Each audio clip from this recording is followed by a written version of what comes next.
when I first got into the office this morning, I ran into my friend Nate, and I said, how's it going? Kind of one of those throwaway things that you might say. And he said, it's Friday, let's get after it. And I thought, wow, that was really motivating. And it reminded me, I'm going to be talking to you today, Dina, about motivation. And I thought, and about Mondays. And I thought, what would have been different if I had said that on Monday morning? Mm-hmm. And maybe it wasn't Nate, but somebody who was maybe even a little, who was more negative, and Nate's pretty positive. The response could have been, well, it's Monday, or don't talk to me, I haven't had my coffee yet, or something like that. But that would be what I would expect on a Monday. Mm-hmm. So on your LinkedIn page, Dina, it says that one of the things that you do is that you help people look forward to Mondays. Mm-hmm. How do you do that when that can be the response? So through my coaching and facilitation, I've learned that when we're not in touch with what our intention is on a daily basis, right? We're faced with choices every day, and the choices that we make tend to be who we think we need to be, should be, and have to be versus who we want to be. And what I've learned is that when people identify their intention in life and decide, who do I want to be, what impact do I want to have, and really learn what the best version of themselves looks and feels like, they're more apt to be motivated and engaged in what they do every day. And I use that because at one time in my life, I dreaded Monday mornings, and I know what that felt like. And so I did a lot of introspection and decided and learned that one of the reasons why I wasn't motivated on Monday mornings was because I didn't understand what my intention was every day and who I wanted to be. And I was attached to my title more than I was to my position. Wow. Yeah. So then, why are Mondays so hard for most people? Do you think it's the same reasons, or are there other reasons why it could be so difficult? So when people ask me what I do, for a living, when I first opened my company over 4 years ago, I would go right to my what and my title, and they'd get this glassy look over their eyes, and I realized I'm not connecting with them. I have to make this about them. Mm-hmm. And so I asked them, have you ever had a job that you dreaded waking up for on Monday mornings? And immediately they connect. Mm-hmm. And when I say, well, I help people look forward to Monday mornings, they go to, well, how do you do that? Mm-hmm. And I say, I empower people through insight and change. I help people identify what the best version of themselves looks like and feels like. And then they align what they do every day. And so sometimes it's, I may be on the wrong seat of the bus.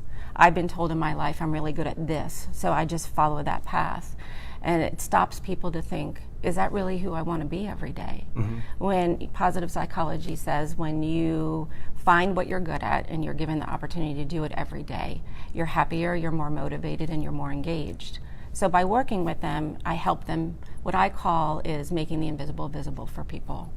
I help them see in themselves what they haven't been able to recognize yet, and then they go with it, and they are attached more to who that person is and what their capabilities are, rather than just following achieving tasks and being told who they should be rather than who they want to be. So if we take motivation and we think about it in the different levels, and when you and I talked before, you mentioned it sort of starts at the top and goes down. If you're looking at the organizational level, right, how would you apply motivation, or how would you think about motivation from that point of view? It's imperative that from an organizational level, from the top bottom, that the same intention is identified. So as an organization, who do we want to be? Mm-hmm. What is our vision? What does that canvas look like? How do we want to show up? How do we want people to feel within our organization? Those values that we set, and a lot of companies, you'll go in and they'll have values all over, on all the walls. But are they living in alignment with that? Are they operating and they're saying, these are our values, and we're reflecting those by finding out what our employees' intentions are and providing a purpose for people, so that on Monday mornings, people know when I show up to work, I'm contributing to that vision and mission, and that they're looking at who I am and where I best operate, and they're aligning with people on the individual level. So if you go and you start sort of at that organizational level, and you take it a step down to the leadership level, and maybe you're working with direct reports, how does that change? Does it get just a little bit more intimate, or? Absolutely. So, an organization, if they choose to set the vision and the mission and the values, is then as leaders, right? how do I, as a leader, be a proponent of that and continue to move that forward? So, we talked earlier about one-on-ones. So if a leader sits back and says, what is my intention in the one-on-one? Is it just to make sure that people are doing what they're supposed to do? Because that's not motivating. Or is it because I truly want to sit down and find out, as your leader, who do you need me to be? This is who I want to be for you. I want to be empowering. I want to be motivating. I want to be supportive. How do you need me to show up in order for you to feel that way? Because everybody's different. And if I always say leadership should be static, meaning you should always be the same person, but leading people should be distinctive based on those individual people, so that they feel like you are invested in them as individuals, which is motivating. So I read an article in Inc.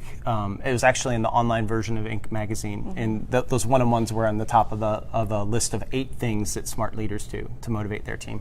The 8th thing, there was some great stuff in between, but the first thing was one-on-ones. The 8th thing was actually believing in your people, and that made me think, in order to believe in my people and let go and trust them to do their jobs, I have to really get to know them. So to what level do you think that knowledge of the people that you're working with is important? Well, so trust is huge, right? People aren't going to follow you if they don't trust you. And this is the thing about trust, is that people normally operate from one of 2 different mindsets. Is I give people trust until they prove me otherwise, or they have to earn my trust. And in leadership, if you don't stand from the I'm going to give trust from this get-go, you're never going to get them to follow you. And it's demotivating for people to feel like I have to prove myself to you. I need you to trust me, and I'm going to commit that I'm going to do everything I can to keep that trust. If we come from a place that people have to earn it, then they're not going to give you the best versions of themselves, because they're going to think I can never live up to that. So this was another interesting thing we talked about earlier today, is there's like sometimes a bias from a label you may have unintentionally attached to somebody or may already be there. So to me, that level of trust maybe even helps you, by not saying you have to earn it, that maybe helps you kind of get past that kind of thing, because you're making these kinds of positive assumptions. Would you say that? Absolutely. So I'm a quotey. My kids tell me that's what they call me. And so one of my greatest quotes that I use all the time is, what we fear we create. And as leaders, right, I fear that I'm not going to be seen as a competent leader. I fear that I'm not going to get the task done. And we end up creating those exact things because we end up looking at people. And let's say I was your leader and you made a mistake. Well, now I've labeled you as untrustworthy. And now I'm going to treat you that way every time I interact with you, which is demotivating. And it's that power of mindset of knowing that how I see people and how I treat them as leaders is directly correlated on how they show up for me every day. So with that sort of quotey approach, there was I think it was Andrew Carnegie said that those who can't motivate themselves are destined to be mediocre and not even those with great potential. So that kind of takes us down to the individual. How does an individual motivate themselves? So we've already talked about the organization and we've already talked about the leader, but how as an individual would you do that? Number one would be determine what your strengths are and leverage them to the best of your ability and ask for the potential or the opportunity to leverage those. Number two would be to figure out what it is that you need in order to be motivated and be able to go to, let's say, your leader and say, I really need you to trust me right now. I really need you to support me more, and this is what that would look like. We are the creators of our own reality, and so if we sit back and wait for other people to give us what we want, it's never going to happen. So we have to be willing and able to ask for what we want.